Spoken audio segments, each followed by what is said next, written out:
Hello students, welcome to Vaghela study channel. વિદ્યાર્થી મિત્રો, Vaghela study ચેનલમાં તમારું સ્વાગત છે. જો આ ચેનલમાં તમે સૌપ્રથમ આવ્યા હોય તો વાઘેલા સ્ટડી ચેનલ લાઈક કરો, શેર કરો અને સબસ્ક્રાઈબ કરો. હવે વિદ્યાર્થી મિત્રો, ધોરણ 12 આર્ટ્સ ને વિષય તત્વજ્ઞાન, તેમાં મનોયત્નો 1.1, 1.2, 1.3ના વિડીયો આપી દીધેલા છે.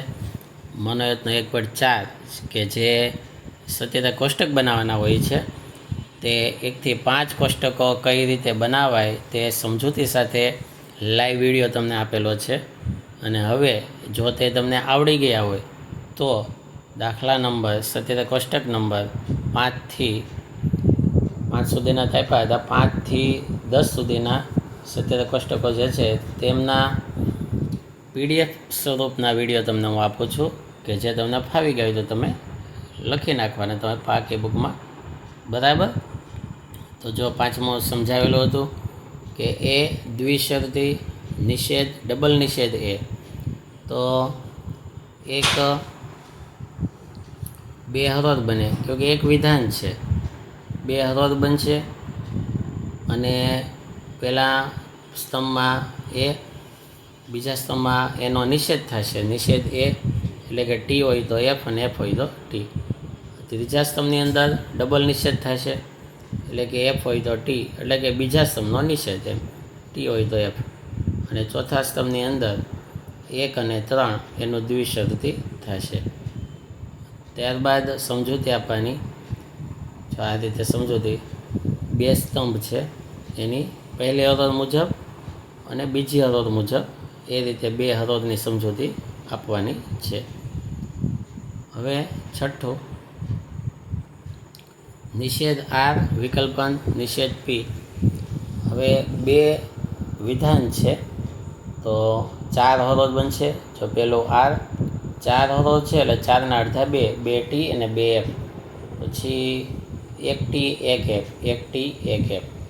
ત્રીજો સ્તંભ નિષેધ આર બનશે, એટલે કે પહેલા સ્તંભનો નિષેધ. તો ટી ટી તો એફ એફ, એફ એફ હોય તો ટી. નિષેધ પી તો એ નિષેધ પી શેમાંથી બનશે તો કે બીજા સ્તંભનો નિષેધ. તો ટી હોય તો એફ, એફ હોય તો ટી, ટી હોય તો એફ, એફ હોય તો ટી. અને 5મો સ્તંભ જે છે એ 3 અને 4 તેમનું વિકલ્પન. વિકલ્પનમાં એફ એફ તો એફ, નહીંતર બધે ટી છે. સમજૂતી આ રીતે આપી દેવાની. સમજૂતી એક જ સરખી છે, તમને સમજાવી હતી એવી રીતે દેવાની. 4 એ 4 હરોળની સમજૂતી આપવાની હોય છે.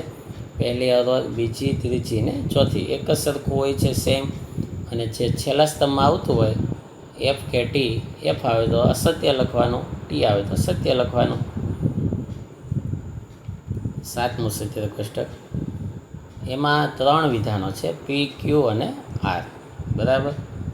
તો 3 હોય ત્યારે 8 હરોળ બને. જુઓ આ રીતે 8 હરોળ બનશે.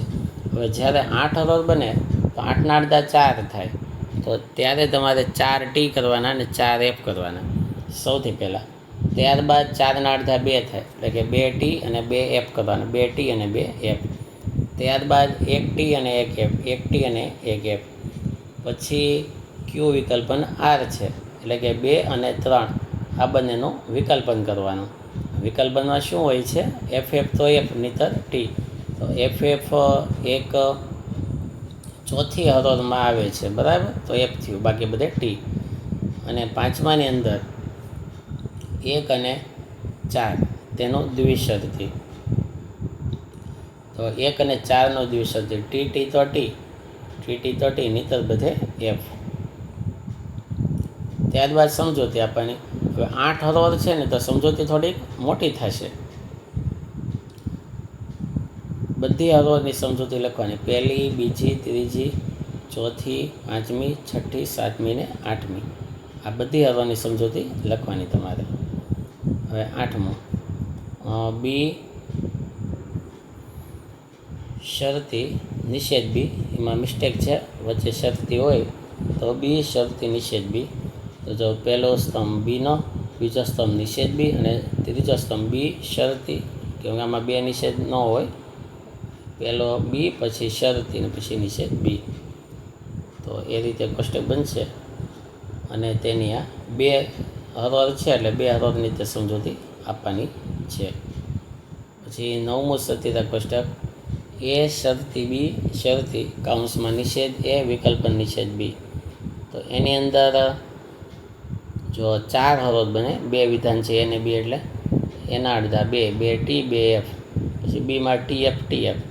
અને ત્રીજા સ્તંભની અંદર પ્રથમ સ્તંભનો નિષેધ થશે, ટી તો એફ, ટી તો એફ, અને 2 એફ હોય તો ટી થશે. તો આ રીતે પછી નિષેધ બી લેવાનું, ત્યારબાદ એ શરતી બી, અને પછી નિષેધ એ વિકલ્પન નિષેધ બી, અને છેલ્લે 5 અને 6નું શરતી કરવાનું. ત્યારબાદ તેની સમજૂતી આપવાની આવી રીતે. જો પહેલી હરોળની સમજૂતી, પછી બીજાની, ત્રીજાની, ચોથાની, આવી રીતે બધી હરોળની સમજૂતી આપણે આપવાની છે. હવે 10મું સત્યતા કોષ્ટક પી વિકલ્પન ક્યુ સમુચ્ચય નિષેધ પી વિકલ્પન ક્યુ. હવે અહીં આપણે જોઈએ તો 2 વિધાન છે, પી અને ક્યુ. 2 વિધાન એટલે કે 4 હરોળ, તેમાં 2 ટી 2 એફ, પછી 1 ટી 1 એફ. પછી ત્રીજા સ્તંભની અંદર પી વિકલ્પન ક્યુ લેવાનું છે, પહેલાં 2નું વિકલ્પન, તો છેલ્લા સ્તંભમાં એફ એફ તો એફ થશે. અને ત્રીજા સ્તંભનું નિષેધ કરવાનું છે ચોથા સ્તંભમાં. તો જુઓ તમે, ટી તો એફ, ટી તો એફ, ટી તો એફ, અને છેલ્લે એફ હતું તો ટી. અને 5મો સ્તંભ, તેમાં 3 અને 4 એ બંનેનું સમુચ્ચય. તો એમાં ટી તો ટી હોય, નહીંતર એફ હોય. તો જો પહેલી હરોળમાં ટી નથી એટલે એફ, બીજામાં ટી નથી એટલે એફ, ત્રીજામાં ટી નથી એટલે એફ, ચોથામાં ટી નથી એટલે એફ. અને સમજૂતી આપણે જોઈએ બરાબર. તો બધી હરોળની સમજૂતી લેવાની છે, પહેલી હરોળ મુજબ, બીજી મુજબ, ત્રીજી મુજબ ને ચોથી હરોળ મુજબ. તો આ રીતે સત્યતા કોષ્ટક હોય. છતાં તમને સત્યતા કોષ્ટક હજી દોરતા ન આવડતા હોય તો આપણી વાઘેલા સ્ટડી ચેનલમાં તમે પ્લેલિસ્ટમાં જાઓ, તેમાં ચેપ્ટર 1 તત્વજ્ઞાનના જેટલા પણ વિડીયો શરૂઆતમાં બનાવેલા છે એ બધા તમે જુઓ, એટલે તમને પહેલેથી તત્વજ્ઞાનના પહેલાં ચેપ્ટરની ખબર પડશે.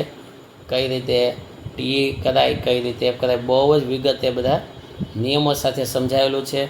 સત્યતા કોષ્ટક કેવી રીતે બનાવાય, 1 વિધાનનો કેમ બને, 2 વિધાનના કેમ બને, અને 3 વિધાનના કેમ બને, આ ખૂબ જ વિસ્તારપૂર્વક સમજૂતી લાઈવ વિડીયો દ્વારા આપેલી છે. તમે એક વખત પ્લેલિસ્ટમાં જઈ અને જોઈ લેજો. તો આ રીતે 1.4 એક્સરસાઇઝ મનોરંજન અહીંયા પૂરો થાય છે. Thank you very much.